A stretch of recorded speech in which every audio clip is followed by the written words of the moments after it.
안녕하세요. 니체 자라수라 이렇게 말했다. 오늘도 2부 11장 무덤의 노래의 후반부에 등장하는 문장, 오직 나만이 발꿈치에 상처를 입지 않는다. 여기서 이 발꿈치가 도대체 어떤 메타포냐라고 하는 거는 은유를 가지고 있는 거냐. 요거를 이제는 같이 공부를 하고 있습니다. 보통 니체를 연구하고 해석하는 전통적인 강단 철학자들은 이 발꿈치를 아킬레스건이라고 해석하는 경향이 많다고 하는데, 제가 이것은 해석하는 것은 어떤 잘못된 것이다. 잘못됐다기보다는 어떤 좁은 견해라고 하는 거죠. 편협한 견해다 이렇게 말씀을 드리면서, 그래도 어쨌거나 아킬레스건으로 해석을 하니까 제가 이 왜 아킬레스건으로 해석이 되는 것이냐에 대한 거를 쭉 나름대로 설명을 하기 위해서, 우리가 이제는 니체의 철학의 시발점은 그 젊은 시절에, 자신의 젊은 시절에 출간했던 바로 비극의 탄생이라는 이 책이 있는데, 이 비극의 탄생에 있어서의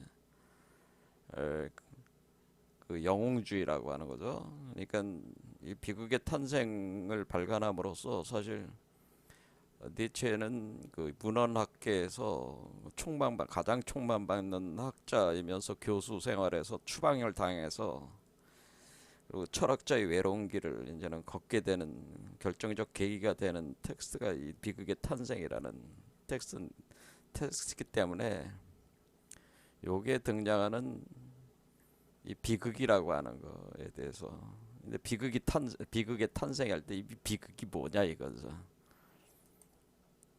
이 비극은 지난 시간에, 이거는 이 비극의 탄생한다는 거는 여기서 다루는, 비극의 탄생에서 다루는 이 비극은 그리스 비극들을, 그러니까 그리스 비극들의 탄생이다는, 들의 탄생. 그러니까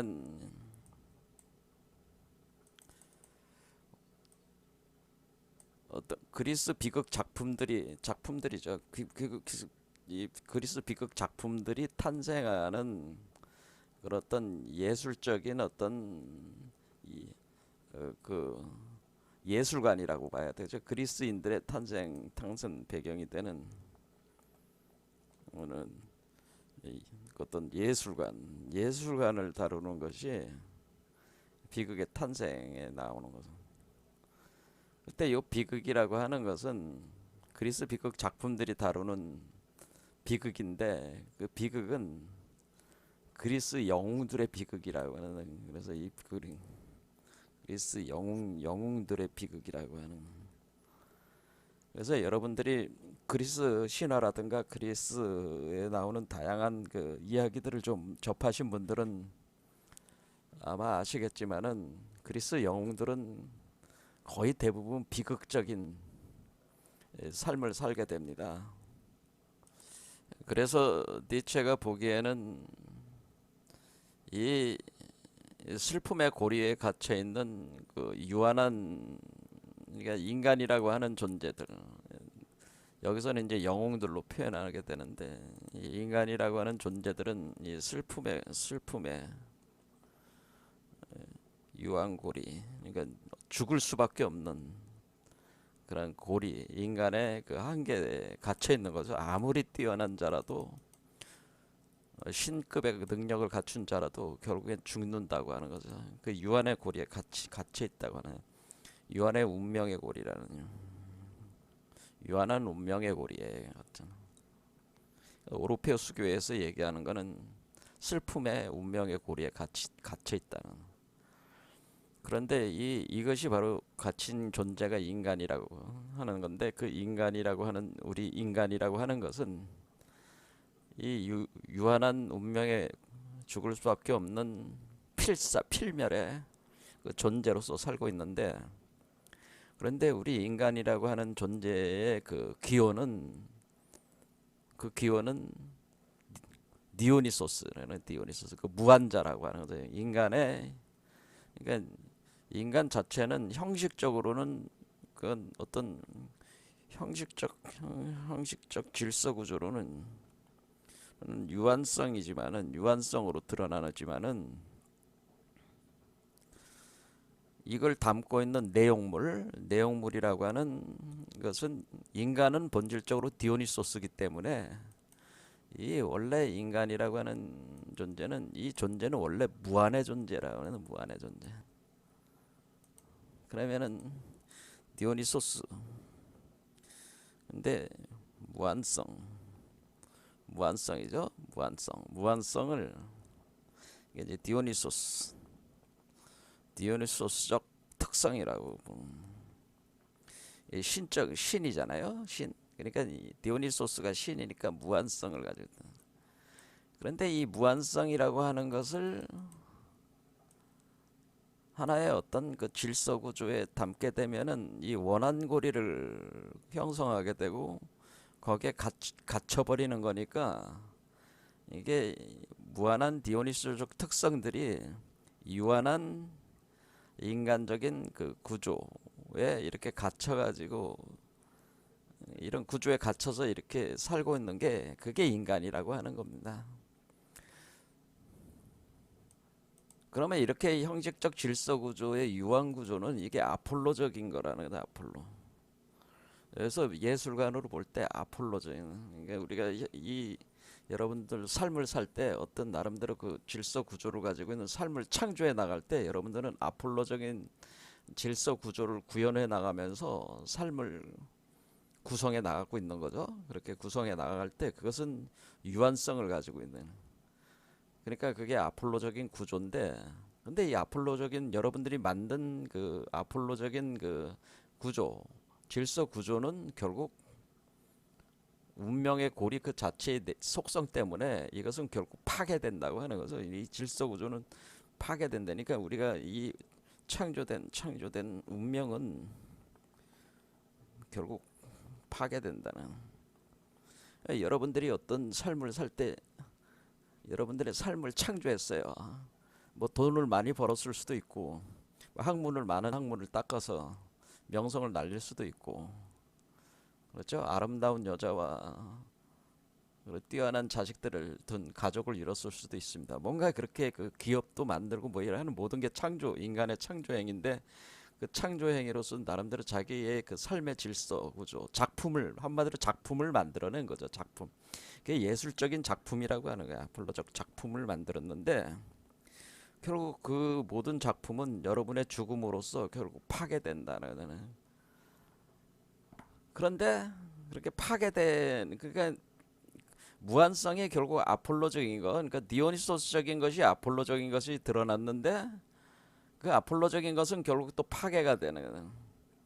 그리고 다시 디오니소스적 특성을 다시 또 아폴로적으로 다시 또 표출해내고 파괴가 되고, 그러니까 이 계속 이렇게 돌아가는 것 자체가, 이것이 무한성이라 뭐야, 무한회기. 그래서 이게 무한성은 무한회기, 영원회기라고. 운명의 고리는 계속 돌아가는 거죠. 순환하는. 그러니까 무한성을 담으려면은 유한성 안에 이렇게 고리 안에 가둬놓을 수밖에 없어.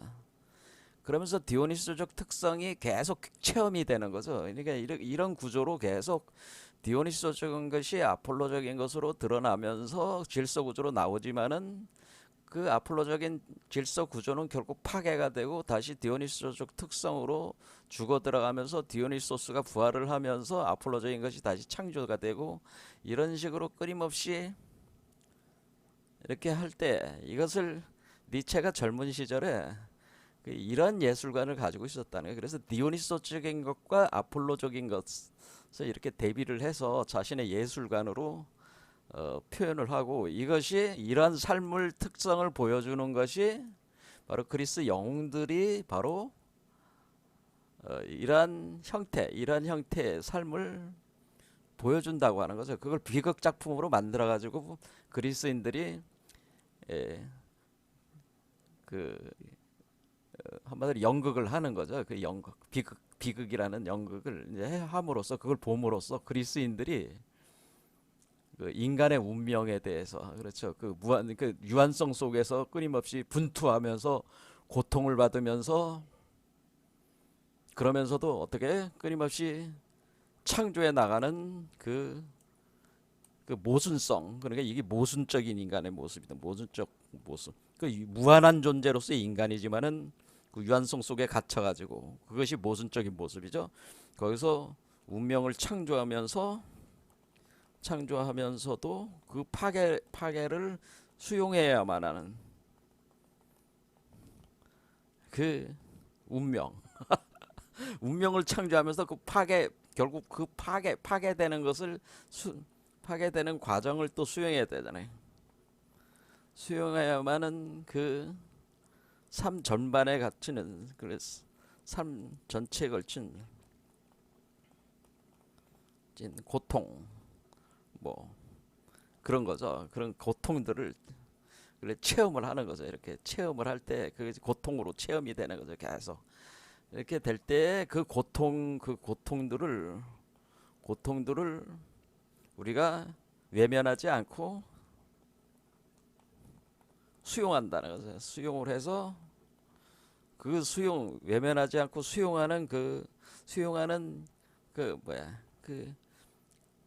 내 자신의 본래의 신적인 특성이 가지고는 그 인간의 특성 안에 내재되어 있는 신성으로서의 그 인간성. 그러니까 인간성 자체가 원래 신성이 내재가 되어 있는 거기 때문에 그 인간으로서의 인간 또는 영웅이죠. 영웅으로서의 품격을 잃지 않는다는.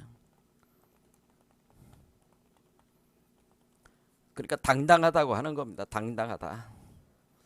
잃지 않는다. 그러니까 당당하게 무한자로서 인간이 유한적인 운명의 고리를 수용을 해가지고 그것은 디오니소스적인 것이 아폴로적인 것으로 발현이 되면서 하지만은 그 아폴로적인 것이 창조를 자기가 하지만은 결국 그것이 그 작품이 결국 해체되고 파괴가 되어야만 자기가 죽으면서 그럼 또 다시 태어나야 되는 그렇죠. 이렇게 이 갇혀 있는 그런 과정 속에서 인간은 끊임없이 이렇게 영혼회귀의 그 구조에 갇혀 있으면 이것이 난쟁이의 영혼회귀라고 한 거라는 얘기죠.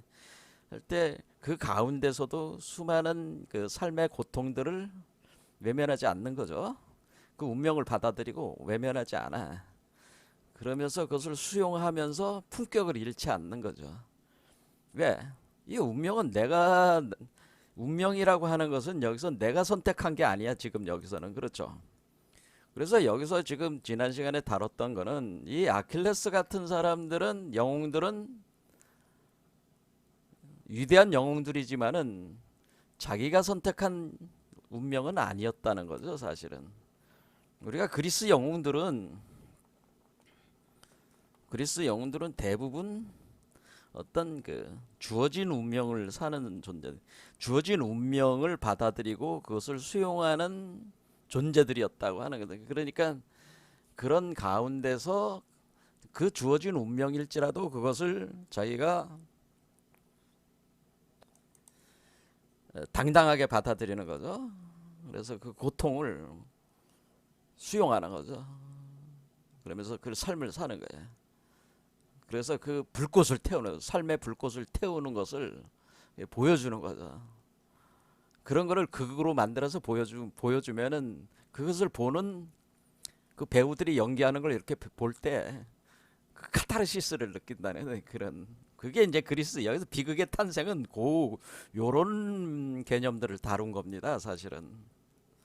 그러니까 여기서 지금 니체의 이러한 디오니소스 아폴로적인 이러한 요 메커니즘이 이 사유가 니체의 본래 사유가 여기서 비극의 탄생에서 이미 그 싹시 엿보였다는 걸 알 수가 있죠. 젊은 시절에 비극의 탄생이라는 작품을 만들 때 이미 니체가 추구했던 그 위버맨시의 상, 그러니까 위버맨시라고 하는 그것이 위버맨시라고 하는 것이 결국 디오니소스인데, 이 위버맨시라고 하는 그것을 포테 양육해내기까지 이 고리가 끊어지지 않는 거예요, 사실은. 그 결과가 나올 때까지. 그럴 때까지는 계속 돌아가는 거예요, 안에서.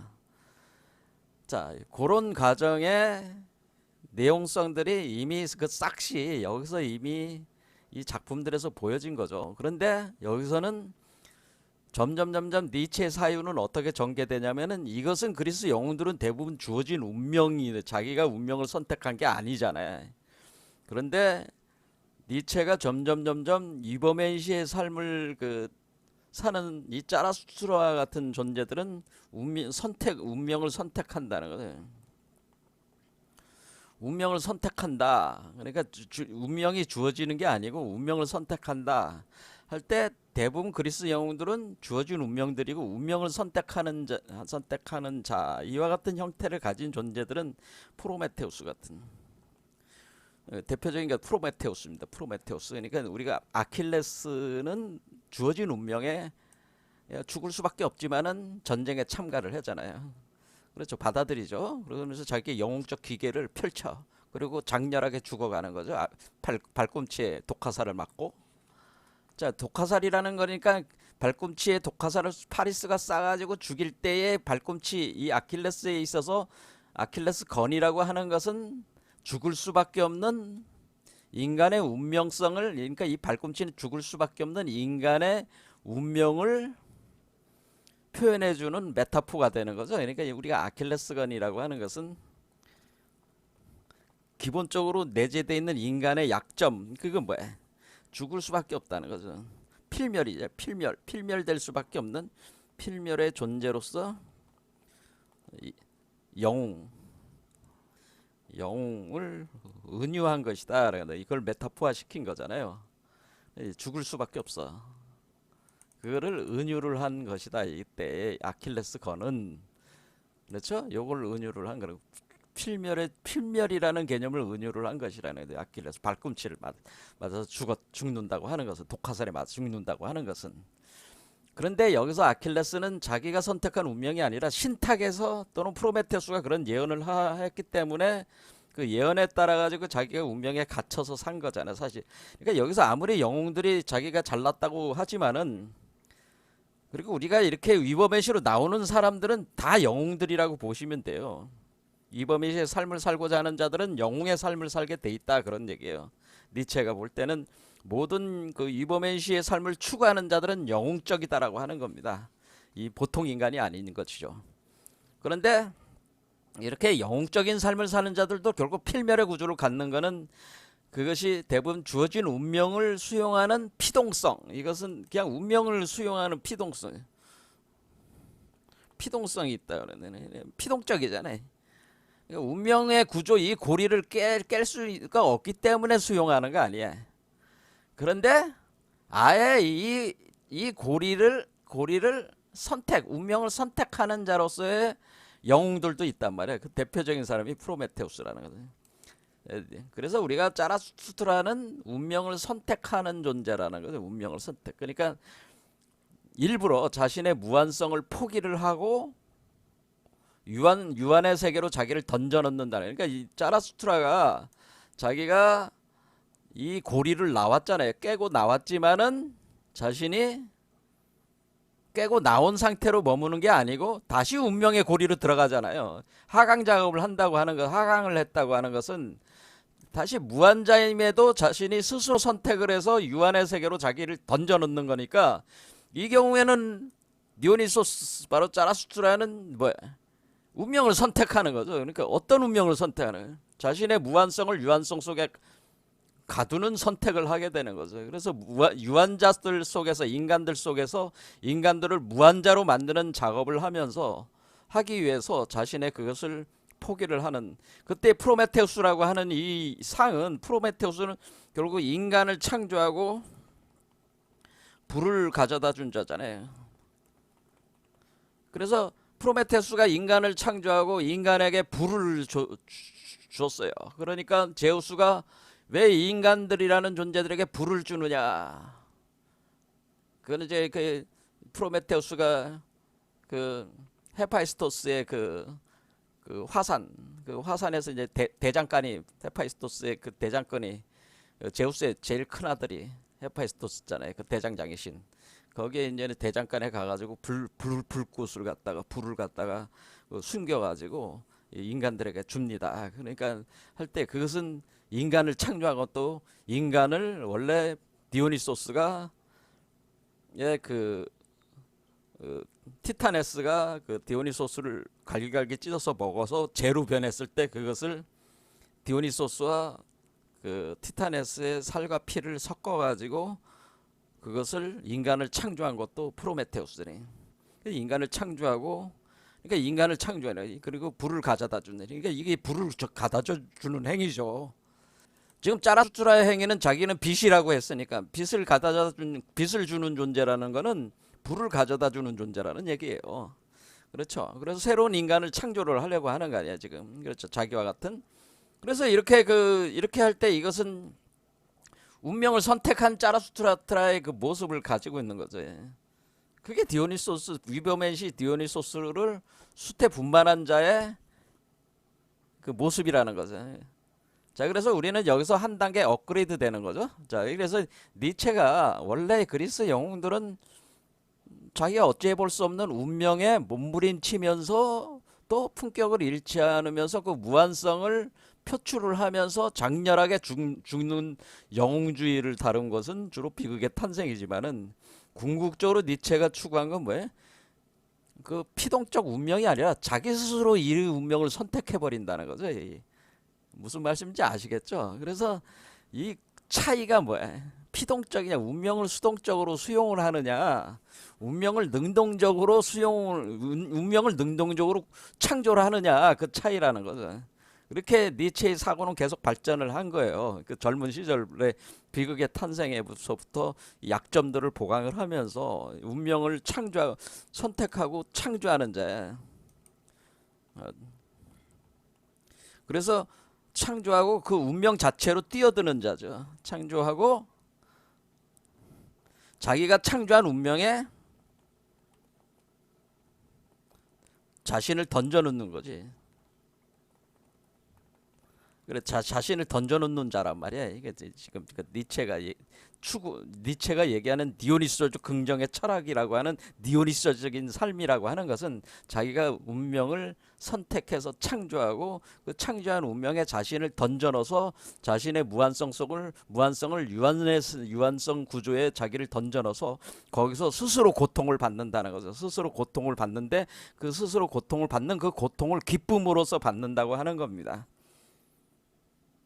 자, 그러니까 우리가 고통을 부정하는 게 아니고 그러면 우리가 이 디오니소스의 긍정의 철학이라고 하는 것은 뭐냐면은 사실은 고통 긍정의 철학이란 말이에요. 삶을 긍정하는 거예요. 모든 그러니까 고통 회피 철학이 아니고 그러니까 여기서 고통 회피 철학이 아니다라는 거예요. 그러니까 고통을 수용한다고 하는 거예요. 그러니까 이것은 우리가 불교적으로 얘기하면 번뇌망상과 그런 집착, 욕망 이런 걸 다 수용해 드리는 거지. 그걸 부정하는 게 아니라는 거죠. 고통 회피 철학이 아니고 고통을 수용하는 겁니다. 그래서 고통을 수용함으로써 삶을 긍정하는 겁니다.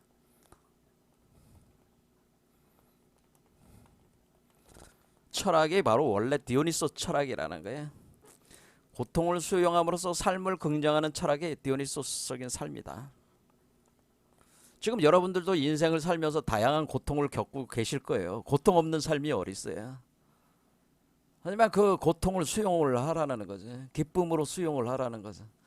왜냐하면 이 고통이라고 하는 것은 이버맨시가 되기 위한 하나의 자양분이라고 하는 거죠. 왜 고통을 수용하느냐? 고통이 없다면 이버맨시로 전화 불가능하다네. 이버맨시로 태어나기 힘들어. 불가능해. 그러니까 고통을 수용하고 그 고통을 활용하는 거죠. 자신의 에너지로. 자신이 업그레이드 되는 에너지로. 그러니까 이 궁극적으로 이 운명을 깨부수는 구조로 고통을 활용하는 겁니다. 그래서 우리가 이 세상의 모든 그 삶이라고 하는 것은 무의미한 건 아무것도 없다고 하는 거죠. 니체의 주장은 결국 우리의 모든 삶의 고통들은 그것이 아무리 끔찍할지라도 그 고통들은 결국 너의 성장을 위한 자양분이다라고 하는 것이 그 니체의 주장이죠. 자, 그런데 이렇게 해서 프로메테우스도 인간을 창조하고 불을 가져다 준 그 결과로 프로메테우스를 제우스가 형벌을 내리잖아요. 그럴 때 네가 이거를 불을 다시 해소하지 않으면 내가 너를 형벌을 주겠다고 하니까 프로메테우스가 과감하게 나는 인간을 창조했고 인간에게 불을 가져다 준 거에서 나는 후회하지 않는다. 나는 내가 그런 결과로 오게 되는 그 고통을 내가 수용하겠다. 딱 해서 프로메테우스는 제우스가 어떻게 해요? 그 바위 산에다가 쇠사슬로 묶고 매일매일 독수리가 날아와 가지고 간을 쪼아 먹죠. 쪼아 먹어. 그러면은 간이 또 자라요. 밤사이에. 그럼 또 다음날 또 독수리가 날아서 또 쪼아 먹고. 그러니까 매일매일 그 독수리가 와서 그 간을 쪼아 먹는, 자신의 간을 파먹는 고통을 당하죠. 그 고통을 수용하는 거죠. 프로메테우스. 이런 거라는 거죠. 그런데 매일매일 이렇게 와서 이렇게 쪼아먹는 게 뭐야? 이게 핵이죠. 계속 영혼 핵이죠. 독수리가 갔다가 다시 날아오고 갔다가 다시 날아오고 그러는 거를 할 때 이제 마지막에 이제는 헤라클레스가 프로메테우스와 그 조우를 하면서 헤라클레스가 그 결국 자신의 화살로 독수리를 죽이죠. 죽여서 그 고통으로부터 벗어나게 해줍니다. 자, 그리스 신화에는 굉장히 심오한 의미들이 많이 있습니다. 이 메타포나 은유 체계들이 그리스 신화는 사실은 그냥 재밌는 얘기들이 아닙니다. 그리스 신화들에 내재되어 있는 그 메타포 체계들만 제대로 읽어낼 수만 있어도 사실은 거기에 그 고대인들이 그 인간과 인간의 삶과 운명과 인간이 어떻게 신이 될 수 있는가에 대한 그런 거를 다양한 방식으로 그렇게 신화적인 형식으로 그려놓은 게 그게 우리가 신화인데, 신화적인 나름대로 틀이 딱 이렇게 풍부하게 당겨서 나온 게 그리스 신화잖아요. 그러니까 그리스 신화와 그 내용들이 이야기들은 굉장히 여러분들이 단순히 그냥 재미로 읽을 게 아니고 그 읽어보시면서 항상 이것이 어떤 은유냐 이런 걸 항상 생각하면서 읽는 것이 더 재밌는 방식으로 읽는 방식이 되겠죠. 자, 그래서 니체는 결국 니체의 디오니소적 긍정의 철학이라고 하는 거는 이제는 핵심을 알았어요. 자, 니체는 고통 회피가 아니라고 하는 겁니다. 오늘날 이제 많은 영성가들이 자신들이 무슨 수행을 하는데 고통을 회피하기 위해서, 마음이 편안해지기 위해서, 마음의 평안을 얻기 위해서. 당신은 왜 명상을 합니까? 마음이 편안함을 얻기 위해서 그렇습니다. 그런데 니체는 뭐예요? 마음의 평안은 그런 거는 생각하지 않아요. 고통을 적극적으로 수용하는 거야. 삶의 모든 것을 다 수용하는 거야. 그것이 아무리 끔찍한 것이랄지라도 다 수용하면서 그 안에서 불꽃을 틔우는 거죠. 생명의 불꽃을 피우면서 자신이 위버맨시로 성장하기 위한 자양분을 추출해내는 것이 바로 위버맨시로 이 고리를 결국 끊고 나올 힘을 배양하기 위해서 고통을 쓰는 거기 때문에 이런 적극적인 운명 창조, 운명 선택, 그리고 운명을 모든 것을 다 긍정을 한다, 이런 거는. 그거를 우리들의 삶에 한번 여러분 자신에게 투입을 해보세요. 여러분 자신이 바로 그러한 영혼과 같다 이거예요, 원래. 그러니까 우리가 영국, 그리스 비극 작품들을 보면서 카타르시스를 느낀 이유는 그리스인들이 자신들의 삶이 사실 그렇기 때문에라는 거예요. 인간이라고 하는 존재 자체의 그것이 본질적 특성이라고 하는 겁니다. 이런 모습들이. 그러니까 인간은 필연적으로 그 내재적으로 뭐예요? 위버맨시.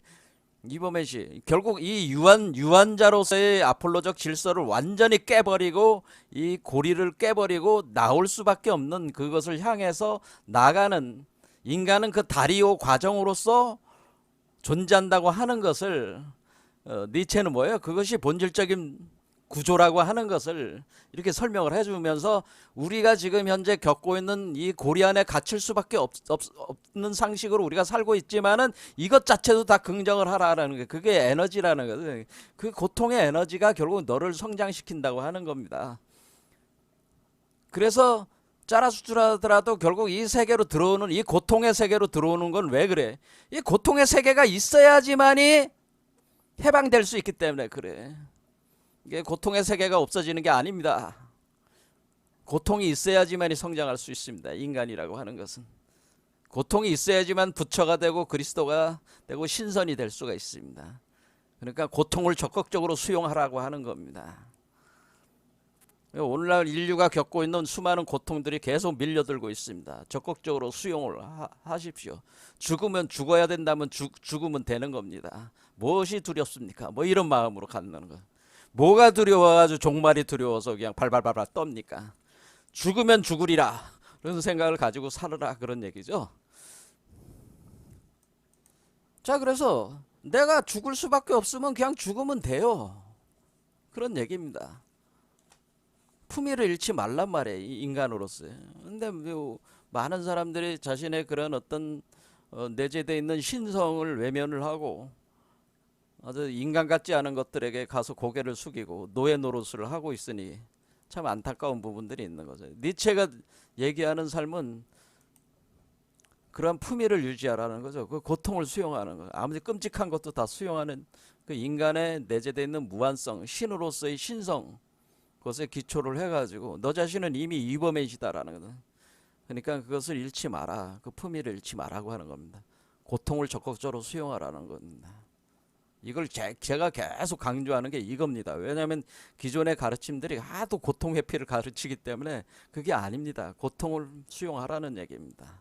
삶의 고통을 다 수용하세요.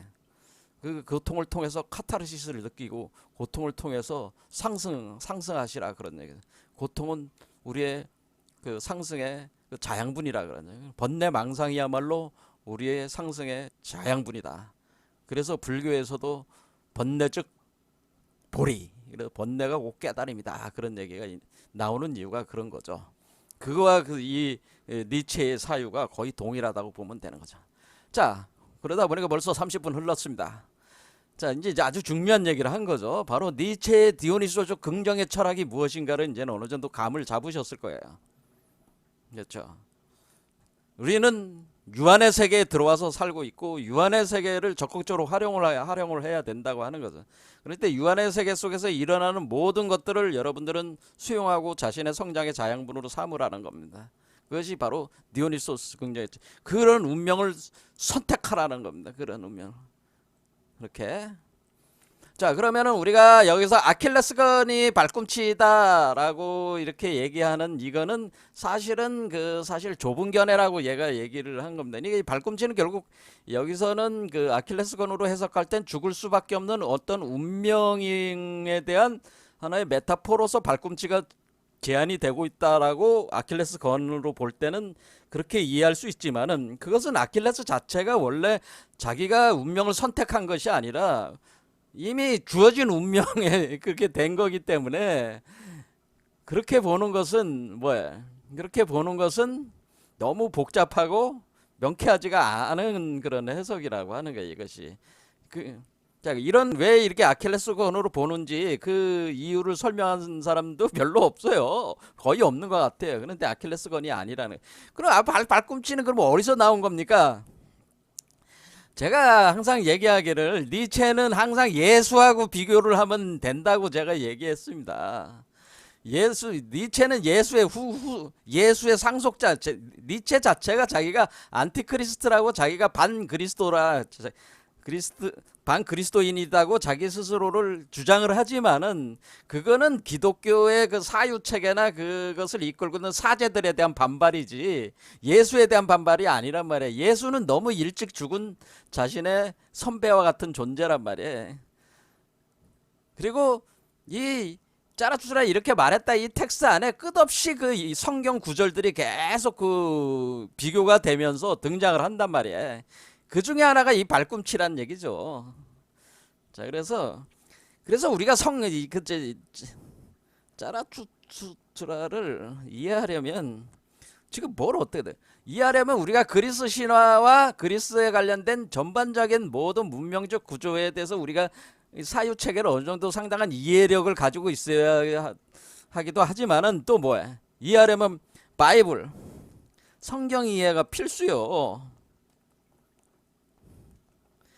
그러니까 이게 성경을 이해를 하려면은 성경은 결국 두 사람을 포인트에 맞춰서 이게 된 거다 보면 돼. 모세와 예수란 말이야. 구약은 모세고 주인공이, 신약은 주인공이 예수란 말이에요. 그러니까 이 모세와 예수에게 일관되게 이렇게 흐르는 바이블의 그 감춰진 그 내용성들에 이게 정통해야지 우리가 이 니체를 이해할 수가 있고 짜라투스트라 이 책 자체를 이해할 수가 있어요.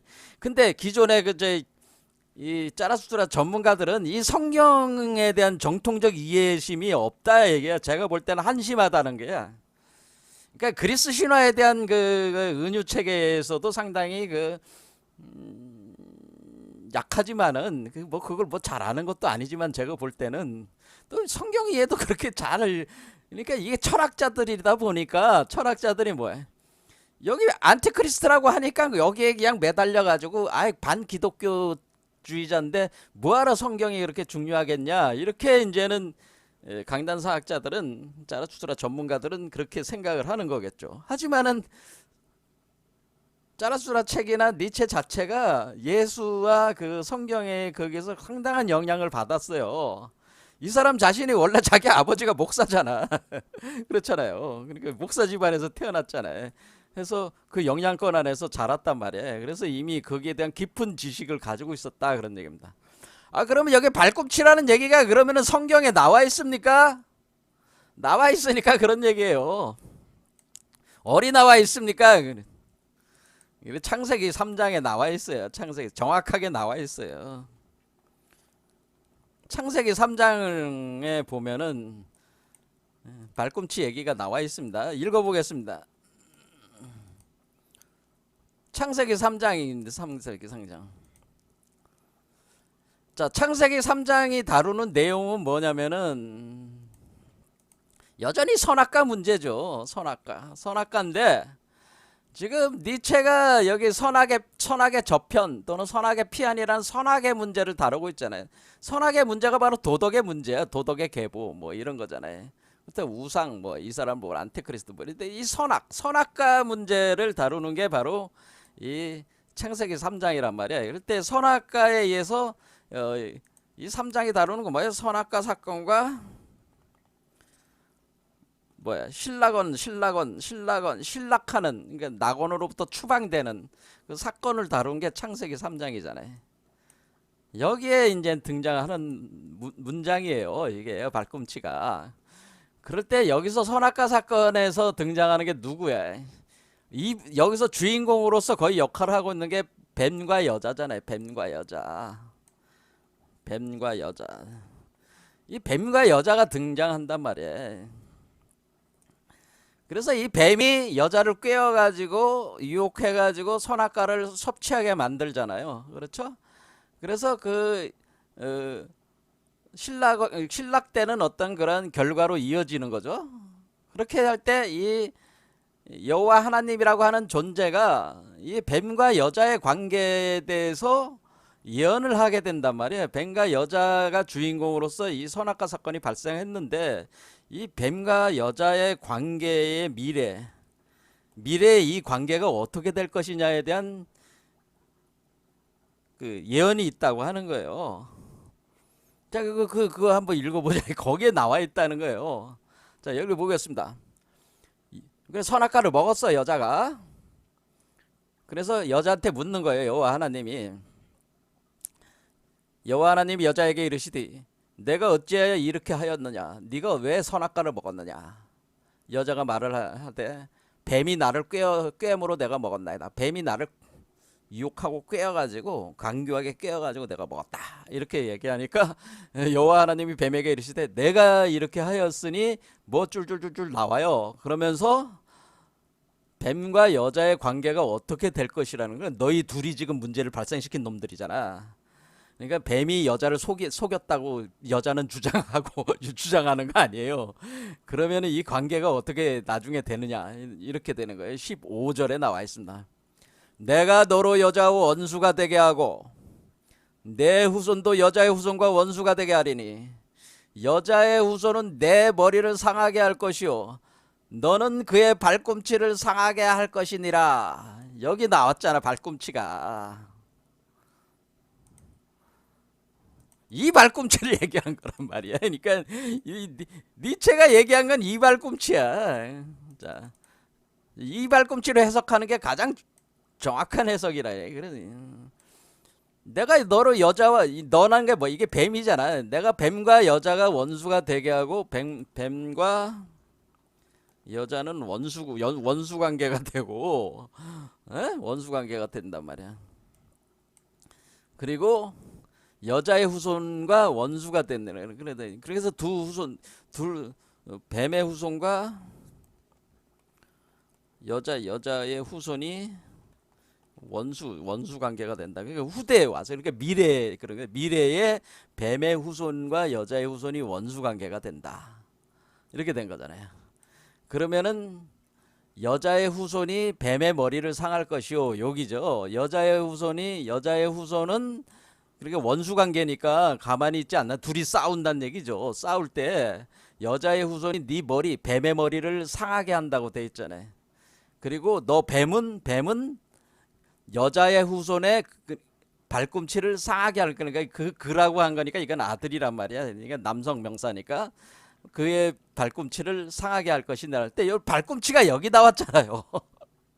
그렇죠? 이걸 얘기를 한 거예요. 이 발꿈치를. 그야 이거를 이제는 뭐 영어로 돼 있는 거를 한번 보는 게 좋겠죠. 그렇죠. 여기 보면은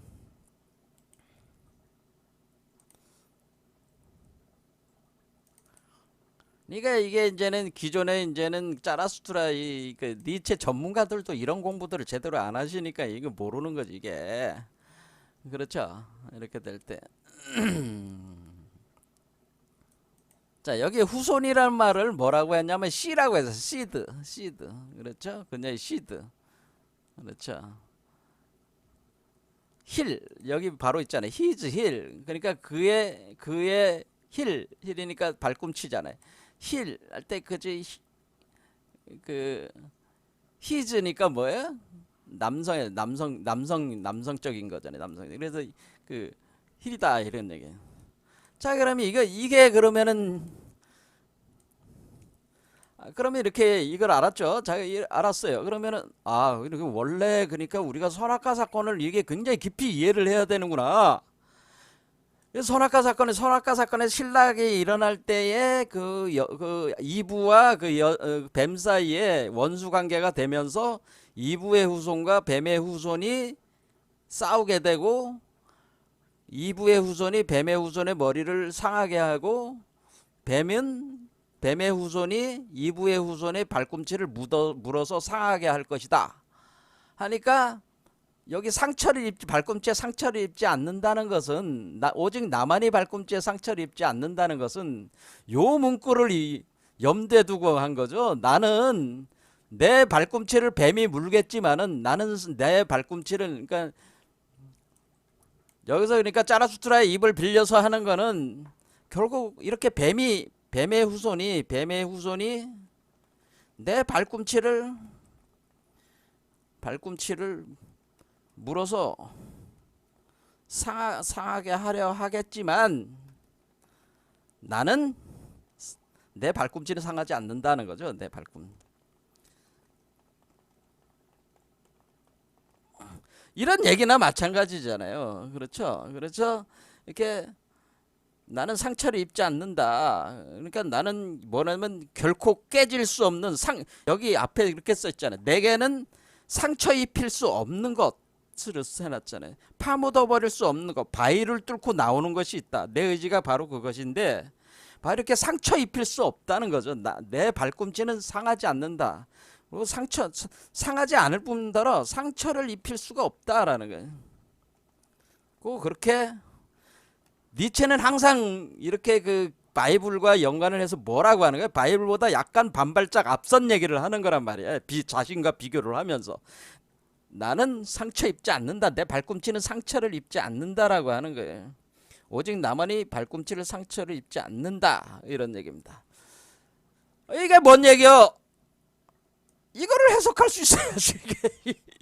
그러니까 이 문장 자체가 해석이 안 돼. 이 문장, 내가 너로 여자와 원수가 되고 내 후손도 여자의 후손과 원수가 되려니 여자의 후손은 네 머리를 상하게 할 것이요 너는 그의 발꿈치를 상하게 할 것이니라. 이것이 바이블 최초의 예언이란 말이야. 그러니까 우리가 무슨 기독교 종말론을 우리가 얘기를 할 때 가장 먼저 우리가 이해를 해야 되는 게 이 문장이란 말이에요. 근데 지금 기독교 목사들이나 뭐 신부들이나 뭐 기독교 학자들도 이거 해석하는 사람이 아무도 없어. 해석할 수 있는 사람.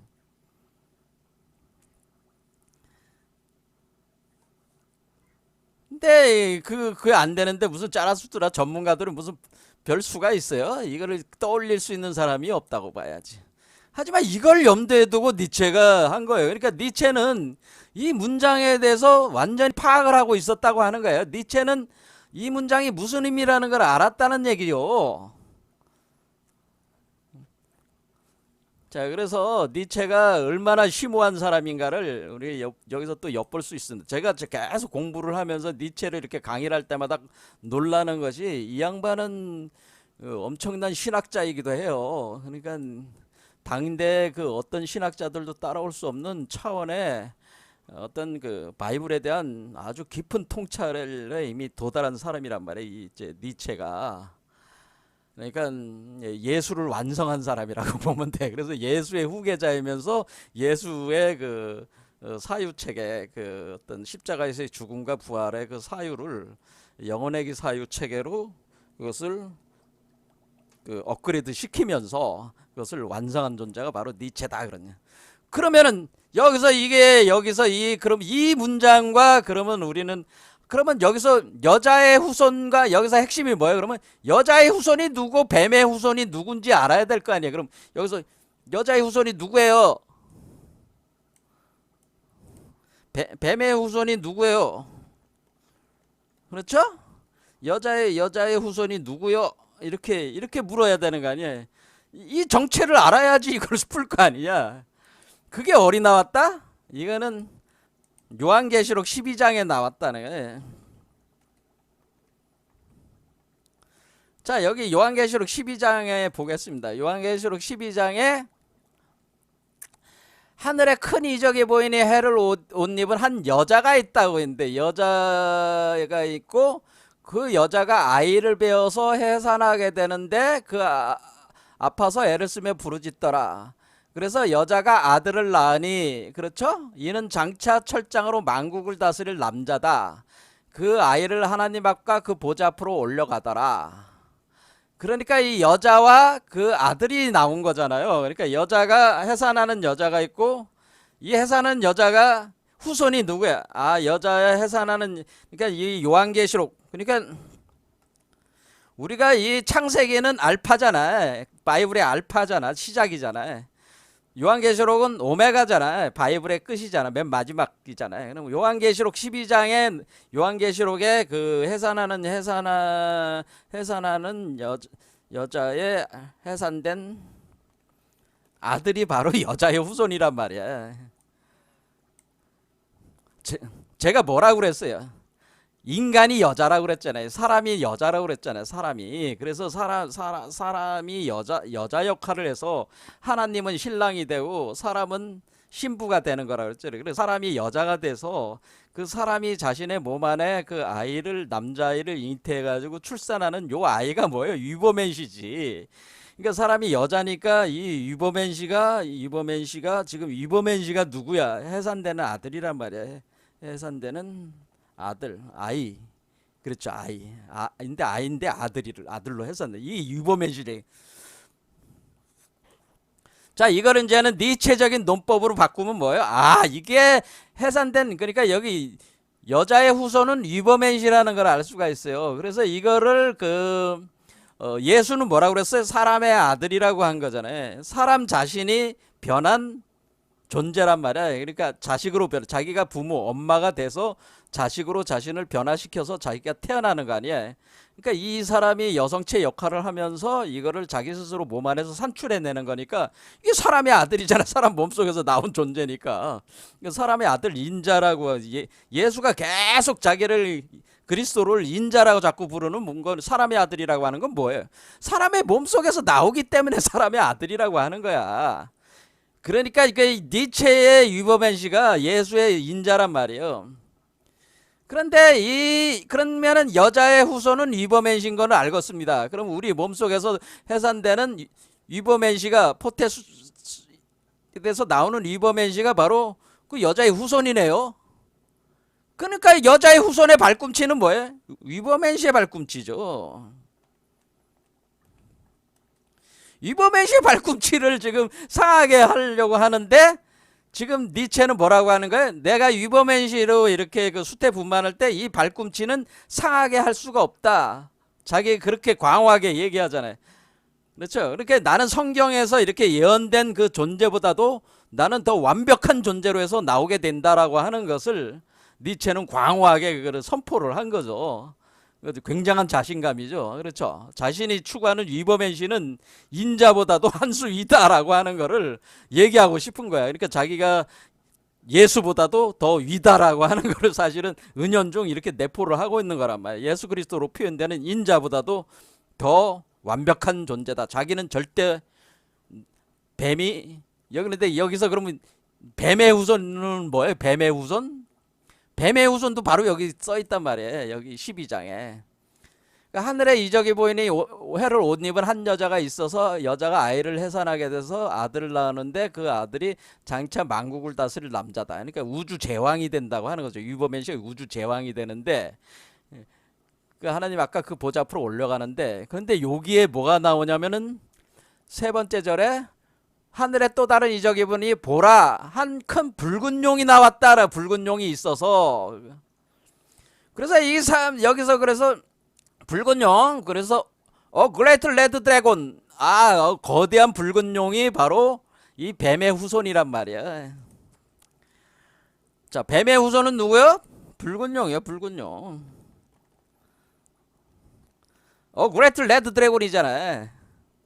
그러면서 이걸 더 정확히 얘기를 할 때 뭐라는 9절에 가면 큰 용, 바로 그 붉은 용이 어그레이트 레드 드래곤이 내쫓기는데 옛뱀, 그 옛날 그 뱀이다 이거 옛날 그 뱀이라 이게 그리고 마귀라고 하고 사탄이라고도 한다. 그러니까 그 옛날 그 선악과 사건에 있었던 그 옛날 그 뱀이 후손이 지금 붉은 용이 된 거죠. 그게 곧 옛뱀이 변해가지고 붉은 용으로 지금 나오는 것이다라고 하는 거잖아요.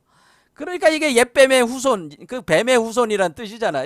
그 옛날 뱀의 현재 버전이 붉은 용이다라는 뜻이잖아. 그러니까 이 붉은 용이 큰 용이 이 용이 뭐야? 이 용이 바로 그 뱀의 후손이 되는 거죠. 그렇지. 이게 붉은 용이구나. 그러니까 이게 지금 오직 나만의 발꿈치를 상처를 입지 않는다는 이 글자 표현 안에는 뭐가 있는 거야? 창세기 3장과 요한계시록 12장을 묶는 알파와 오메가를 묶는 그런 하나의 메타포 체계가 딱 틀로 그것을 제안을 단 한마디 말로 발꿈치라는 단 한마디 말로 딱 표현을 하란 말이에요. 그럼 그걸 어떻게 하는 거냐 그러면 여기 이제 뱀이 있어요. 뱀이.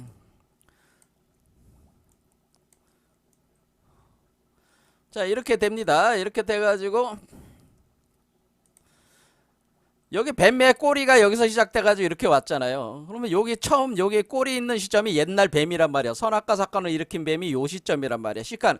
그러니까 뱀의 시간으로 보시면 돼요. 이 영혼에게 뱀의 시간. 뱀의 시간이 여기입니다. 여기 뱀의 시간의 첫 시간이 여기인데 여기가 바로 옛뱀. 여기가 바로 옛뱀이란 말이야. 옛뱀. 여기 뱀꼬리가 시작된 곳이 여기가 옛뱀의 자리란 말이야. 여기가 바로 에덴 동산이란 말이야. 이게 여기가 옛뱀이라서 옛뱀이 이렇게 해가지고 여기까지 땅으로 내려온 뒤에 땅에서 다시 하늘로 올라가는 거야. 그러니까 여기 하늘이고 땅이니까 뱀이 어때요? 하늘에 있다가 쫓겨나가지고 그러니까 신락했잖아. 신락. 그렇죠. 이게 낙원에서 추방당했잖아. 그래서 추방당해서 쭉 내려왔잖아요. 땅 속으로, 흙 속으로 들어가는 거죠. 그래서 여기서 다시 올라가는 거죠. 다시 여기서 반 해가지고 다시 올라간다. 이게 이제 붉은 용이 되는. 그러니 이렇게 올라가면 머리가 되잖아요. 그럼 머리가 올라오는 거죠. 이렇게 머리가 쭉 올라올 때 요게 이제는 요 머리로 상징되는 게 붉은 용이란 말이에요. 그러니까 붉은 용이 그러면 이 붉은 용이라는 놈이 딱 붉은 용이 이렇게 머리를 이렇게 올려서 하늘로 이렇게 지금 하늘에 올라가는 거, 하늘에 올라가서 전쟁하는 거 아니에요. 보라, 다른 하늘에 또 다른 이적이 보이니 보라, 큰 한 붉은 용이 있다. 그러니까 하늘에서 이렇게 올라온다 이런 거잖아요. 자, 이렇게 해서 하늘로 올라오는 이 붉은 용이 뭐를 하기 위해서 올라오는 거냐면은 네 번째 그게 목표가 있단 말이야. 그 꼬리가 하늘의 별 3분의 1을 끌어다가 땅에 던지더라. 용이 해산하려는 여자 앞에서, 그러니까 해산하는 여자 앞에서 그 아이를 삼키고자 한다. 이렇게 돼 있잖아요. 그러니까 이거는 뭡니까? 그러니까 우리가 여기서 그 붉은 용이라고 하는 놈이 이 아이를 삼키려고 하는 거잖아요. 그럼 아이는 성인의 발꿈치란 말이야. 원래 우리가 어린애가 딱 태어나면 어린애가 인간의 발꿈치고 그 자라잖아. 쭈쭈르르 자라듯이 아이라는 표현 자체가 발꿈치라는 개념이란 말이에요. 자, 그러면 우리가 발꿈치를 문다고 하는 것은 그 아이를 삼키려고 한다는 거야. 아이를 삼키려고 하는 것이 발꿈치를 물어서 상하게 하려고 한다니까 이 아이에게 물어가지고 거기다가 독을 주입하려고 하는 거야. 그러면은 이렇게 독을 주입을 하면은 다시 어때요? 얘가 그러니까 이범현 씨가 지금 어떻게 된 거야? 이범현 씨가 이렇게 수태부만을 해서 여기까지 이렇게 올라오는데 얘가 이거를 갖다가 그냥 콱 먹어버려. 삼키면 어떻게 돼? 머리가 탁 먹으면 얘가 다시 끌고 내려가는 거잖아요. 다시 신락되는 거죠. 다시 구조가 슬픔의 고리가 다시 시작되는 거죠. 그러니까 또 올라가면은 또 먹어서 또 슬픔의 고리가 또 시작되고 계속 이렇게 반복하잖아. 이게 바로 핵이잖아. 계속 회귀하는 거잖아. 지금 우리 인간이라고 하는 존재는 끊임없이 에덴 동산에서 추방당해서 에덴 동산을 복락하는 운동이 죽고 다시 태어나고 죽고 다시 태어나는 과정 속에서 계속 반복하고 있다고 하는 겁니다. 기독교적으로는 에덴의 신락과 그 에덴으로 복귀하는 복락이 반복하고 있다. 그것이 바로 윤회환생이라고 하는 겁니다. 끊임없이 이렇게 반복하고 있단 말이에요. 그런데 우리가 이렇게 먹으려고 하는 이 순간 그 어느 때에 이 의식이 발전했을 때 얘가 딱 요 뱀의 머리를 쾅 쳐가지고 여기 뱀의 머리를 목을 딱 뜯어먹어서 머리를 딱 쪼개고 나와. 그걸 표현한 게 우리가 이제 여기서 제3부 2장에서 그 내용이 드러난다고 하는 거예요. 여기서 자, 지금 시간이 없습니다만 이 뱀의 모가지를 이 뱀의 목을 머리를 물어뜯어서 삼켜 먹어버립니다. 오히려 역으로 여기가 이 사람이 먹어가지고 이 고리 구조를 협파하는 내용이 나옵니다. 여기 그 3부 화장과 수수께끼에 대해 여기에 나옵니다. 그래 이게 그러니까 이런 것들이 이제는 그러니까 결국 이것도 영혼의 구조구나. 계속 타락해서 떨어지고 다시 복락해 들어가고 그러면 복락해서 나와야 되는데 못 나오면 다시 또 타락 구조로 떨어지고 올라가고 떨어지고 올라가고 계속 이게 계속 도는 이거를 표현한 거잖아요. 그렇죠? 자, 발꿈치 뭔지 알았습니다. 발꿈치는 뭡니까? 바로 유범현 씨를 얘기하는 겁니다. 그러니까 이게 여기서 나오기 위해서 마지막 요 고리를 끊고 나오려고 하는 우리 몸속에서 태어나는 위범현 씨가 바로 발꿈치다 그런 얘기입니다. 자, 요 내용은 다음 시간에 한 번 더 해가지고 요를 좀 보강을 더 하도록 하겠습니다. 그래야지 좀 나름 뜻을 더 잡고 가는 것이 차후에 이해하는데 이 구조를 이해하는데 영혼의 구조 이런 걸 이해하는데 큰 도움이 될 거예요. 자, 오늘 여기까지 하겠습니다. 감사합니다.